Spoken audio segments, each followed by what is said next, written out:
Selamat pagi, kembali lagi kita berjumpa dalam Renungan Harian Toraya, edisi Sabtu 3 Desember 2022.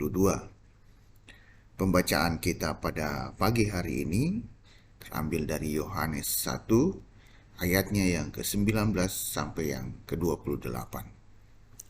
Mari kita berdoa. Tuhan Allah Bapa kami yang di surga, kami mengucap syukur ya Tuhan atas penyertaan-Mu sepanjang malam ini.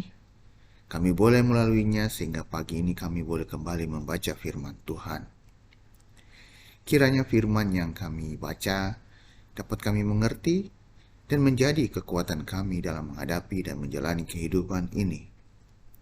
Bagi saudara-saudara kami dimanapun mereka berada, kiranya mereka dapat tetap setia pun dan selalu rajin membaca firman Tuhan setiap pagi, setiap hari.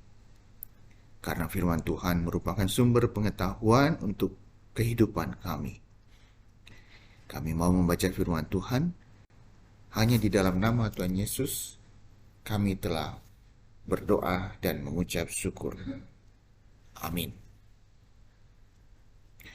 Yohanes 1 ayatnya yang ke-19 sampai yang ke-28.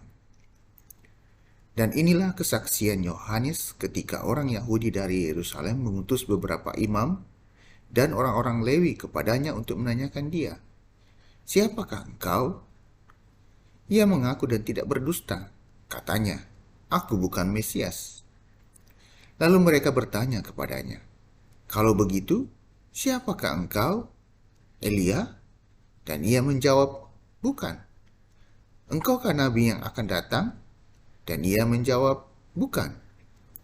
Maka kata mereka kepadanya, "Siapakah engkau? Sebab kami harus memberi jawab kepada mereka yang mengutus kami. Apakah katamu tentang dirimu sendiri?" Jawabnya, "Akulah suara orang yang berseru-seru di padang gurun. Luruskanlah jalan Tuhan, seperti yang telah dikatakan Nabi Yesaya." Dan di antara orang-orang yang diutus itu, ada beberapa orang Farisi. Mereka bertanya kepadanya, katanya, "Mengapakah engkau membaptis? Jika engkau bukan Mesias, bukan Elia, dan bukan Nabi yang akan datang?" Yohanes menjawab mereka, katanya, "Aku membaptis dengan air, tetapi di tengah-tengah kamu berdiri dia yang tidak kamu kenal, yaitu dia yang datang kemudian daripadaku. Membuka tali kasutnya pun aku tidak layak."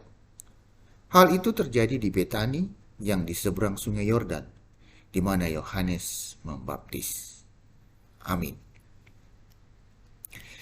Tema kita pada pagi hari ini bukan untuk mencari nama. Tangia sanga nadaka.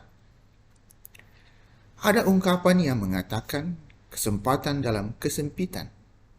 Artinya, terkadang kita memanfaatkan kesempatan yang ada demi diri sendiri, baik untuk pujian atau untuk mendapatkan keuntungan pribadi. Mungkin menjadi orang penting merupakan kerinduan banyak orang, sehingga usaha untuk mencapai ketenaran begitu diperjuangkan.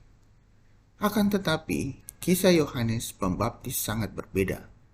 Ia malah tidak memprioritaskan kepentingan dirinya, walaupun sesungguhnya dia mempunyai kesempatan. Ketika orang-orang Yahudi mengutus para iman dan orang Lewi untuk menyelidiki identitas dan bertanya, "Siapakah engkau? Engkaukah nabi yang akan datang?" Yohanes dapat saja menjawab, "Ya, akulah dia." Namun, justru ia menjawab dengan tegas, "Aku bukan Mesias." Juga saat itu banyak yang menyangka dia adalah Elia. Namun dengan jujur Yohanes menjawab, "Bukan." Lalu apa tujuan Yohanes Pembaptis dengan sikap ini? Kesempatan besar bagi Yohanes untuk memanipulasi fakta sangat besar. Kesempatan untuk mendapatkan ketenaran sungguh terbuka. Dia akan menjadi orang yang akan dihormati dan menjadi terkenal. Namun, kesempitan ini tidak menggoyahkan Yohanes dalam mewartakan pertobatan. bagi Yohanes Kristus di atas segalanya.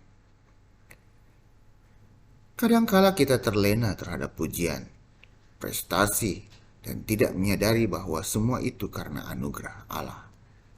Camkanlah bahwa di balik semua yang kita kerjakan, sampaikan, dan kita capai adalah dari Dia Sang Pemilik kehidupan.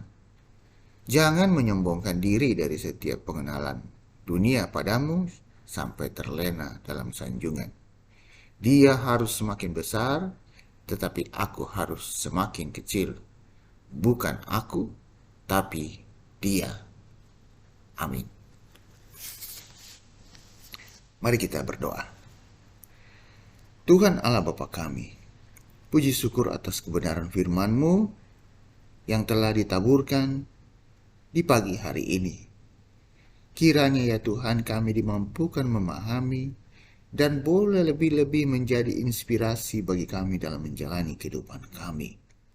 Ya Tuhan, jika sekiranya ada dari anak-anak-Mu yang lalai saat ini, Tuhan ingatkan dan tuntunlah ke jalan yang seturut kehendak-Mu. Kami akan memulai aktivitas kami di hari ini ya Tuhan.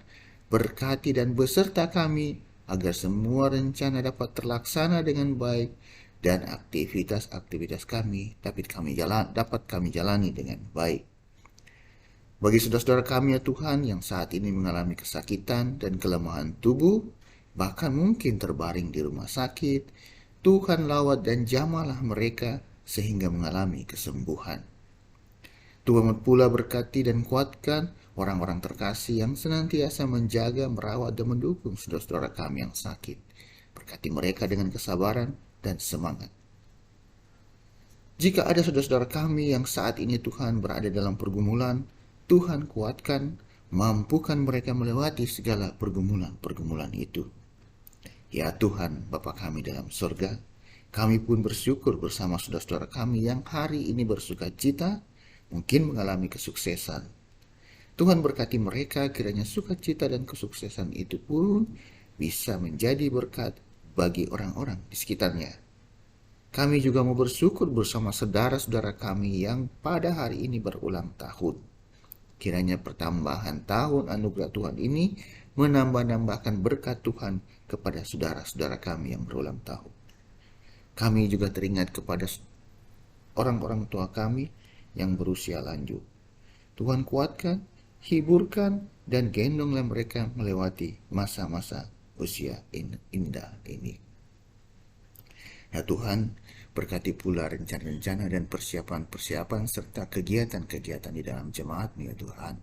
Berkati para pelaksananya agar dapat menjalankan dengan baik dan bukan mengejar buat kepentingan diri sendiri, buat kebesaran nama sendiri, tetapi semata-mata bagi kebesaran dan kemuliaan nama Tuhan.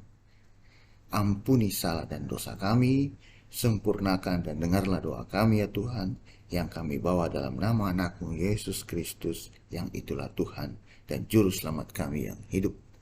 Amin. Demikianlah renungan harian Toraya pada pagi hari ini.